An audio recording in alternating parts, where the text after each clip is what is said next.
Assalamu alaikum ga labaran shirmen tafki tare da ni mai karantawa Ashko Shafkino tafkilin ba ta aiki. Kai. Sakataren Majalisar Ɗinkin Miya Dr. Alhaji Gishiri ya Allah hadiri akan matakin da Kore da Onga da Sita da Jino Moto akan matakin da suka ɗauka na kashe da ta kasuwa nahiyar Afirka. A yau ne muka samu labarin kyar laftanar kanar garin rogo ya ce zai shaƙi nyamirai guda 350 ne kawai a jihar Enugu sakamakon suna cin sa zake da rana cikin watan azumi wanda hakan ya saba ka'idar yadda ake cin sa ana sarrafa ya kasuwannin duniya. A yau ne muka samu labarin cewa shi Biro Tsolo Kashi ya kai ziyarar ban girma sabuwar salgar da aka gina shekaran jiya inda dirasa ke da wuya gana da sarauniyar ƙasar wato tsutsa ta ce dan Allah mutane a daina cin abinci mai nauyi ana sako gandaran kashi yana yin barna a bayan ƙasa lokacin da ya sanar kakakin majalisa kenkeso a yayin taron kaftin kenkeso ya sanar manema labarai kudaje. A yau ne muka samu labarin cewa shi batun da tuma duwa kwaki ya kai majalisar fadar karago kara ya ce dan Allah mutane a daina jika shi a karamin kofi yana kumbura na zube haka sai yara suna cinsa suna tattaka suna masa kallon banza shi ba kakuna karago ne tabbatar mana da haka hanyar sadakar zogale da raba da tafasa da diya da dai shauransu.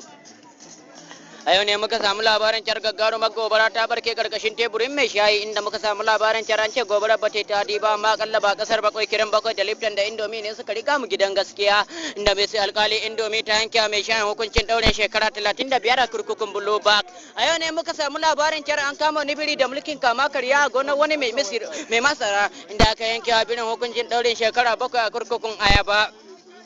Mun samu labarin kyar mai girma Goodluck Ebele Jonathan ya ce da Allah mutanen Najeriya maza da mata yaro da babba ya kure sakamakon zai kawo rigakafin ilimi ga mata masu ciki a Najeriya lokacin da aka yi mace allurar rigakafin ta haihuwa sai dai ta haihu yaro da digirin ba tare da ya je makarantar boko ba. Nan kuwa muka samu labarin cewa shugaban kasar Nijar ya ce da Allah mutanen Nijar maza da mata yaro da babba ya kure sakamakon zai kawo raguma masu salamsa saboda ke ce Sahara cikin gaggawa. Kimanin kaji 16 ne suka zazzagi memori a cikin dussa inda sakamakon haka duk inda suka za ku ji suna tafi suna waka kyarmaye a yanzu ana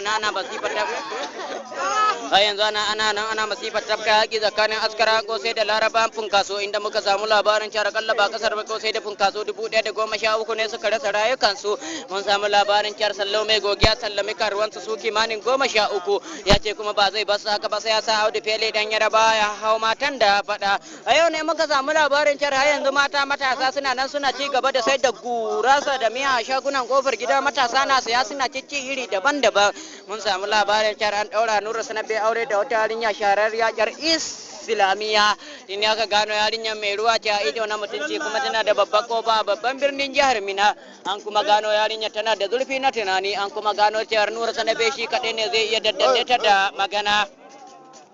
Mun samu labarin cewa shekaran jiya an ja tinkiya a gidanmu za a kai ta kasuwa aka ji tana tafe tana waƙar labbaika. Rundunar yan waina ta kama jan fashi da matsokai zagaye da tukunyar dan wake inda muka samu labarin cewa akalla ba kasar dan wake miliyan 2,450 ne suka rasa rayukansu a babban birnin jihar Langa. A yau ne muka samu labarin cewar wani mai karamin mota ya kaɗe wata mata tana dauke da cikin wata 9 lokacin da muka dauke ta muka kai ta inuwa sai muka dube ta muka gaba cikin sai muka tambaye ta ina cikin sai ta murmushi ta yi dariya sai muka dawo kan titi sai muka ga lema ashe lokacin da mai tin motar ya kaɗe ta ta ji haushi ta haihu dan ya je ya ɗebo yan sanda mota biyu.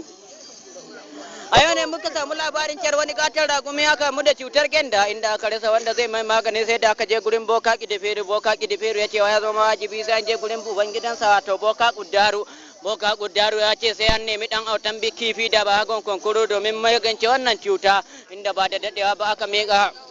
kes din gurin shugaban masu wankin nan da duniya wato Yurillu nan da ne ya fara aikin sa ya fara wanki da bahar maliya yana zub da ruwan har da ruwa maliya ya kare ranka ta gabba ke dan sa nan gurin aka samu dan autan kifi da bagon kunkuru aka yi wannan rakumi layoyi guda 3. Mun kuma samu labarin ciyar a rana irin ta yau ne aka ga wani jaki na kada garaya inda aka samu labarin ciyar wani bakin goho ya samu nasara ha bawarje. Mun kuma samu labarin ciyar a rana irin ta yau ne aka na gaji Allah na gaji kawai ba Allahu malam mun kai lutani mu Jafar Gullo Gulfatil Gulani mu tafaranke ka dukan kwano wanda aka fi sani da Muhammadu Ahir ta zarge ne ibn Garba Abdul Magaga Abubakar Shatil Jin ka fi ganin ka ni ake kira ta altal ni ne mai lamu mai nono Hamza ya wa salamu Muhammadu la amula utariyan ka joni ba ni ba da kukutuna ka kawo cikin gwanjan safa ni kadai nake kwallin kwal ni ake kira Ashko Shafkino tafkili mai labaran shirmen tafki wanda aka fi sani da nakalato masu cin katako da silen ko ya faɗi gwanda ciwon ajali ko kuma ka ce ni kanin mamma a soka ko ka ce jikan da mai abinci Abuja ni ne dan garin nan na hanka da bentin ka can kwarto tsayen ka wuce buje local government inda can kwanar matsula wajen inda jan baka suke kai nika inda jan America suke yanko gamba can wani gari ne inda wuta take rufa da bargo saboda sanyi inda ke ɗebe hazo da cebur in ka je sai ka tambaya da Allah ina ne gidan su yaron nan dan wajen yaya namiji sannan kuma ba ni addu'a irin tamu ta balo zubi rabbil lamutsa tamfatsa lamutsa garin su lamutsa mata ta alamuna lahu ga hororo malan yaman wacire waso ke wallan gallazina amanu kan jama'a sai baba zakal allazina yanun kwashin allazina doran allazina sai jama'a allazina sun wa an da mu furta da nono qala sakaratu bai ji ba sa mata sukaratu zazzaqa